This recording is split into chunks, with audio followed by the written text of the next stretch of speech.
تخيل تضيق بيك الدنيا في نص الشهر والالتزامات تزنقك وفي 2000 جنيه محتاجهم سد عجز ضروري عندك.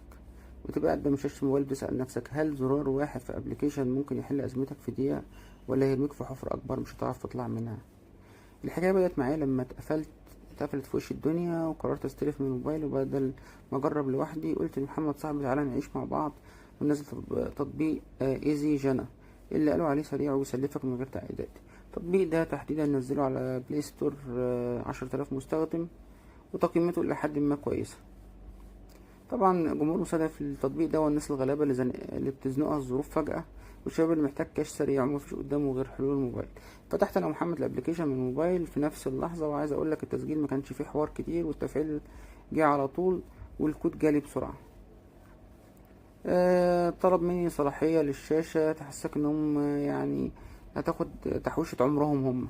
طلب اذونات الوصول للاسماء وحسابات الجهاز والكاميرا وقراءة الاس ام اس ورسائل النظام، وبدون ما تدي الصلاحيات دي الابليكيشن بيقفل في وشك وما بيدخلش اساسا عليه.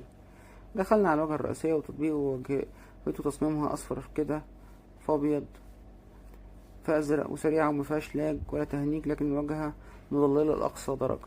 الواجهة كاتبين فيها بخط كبير وبنط عريض قروض تصل ل20,000 جنيه بضغطة واحدة وفترة سداد واحد.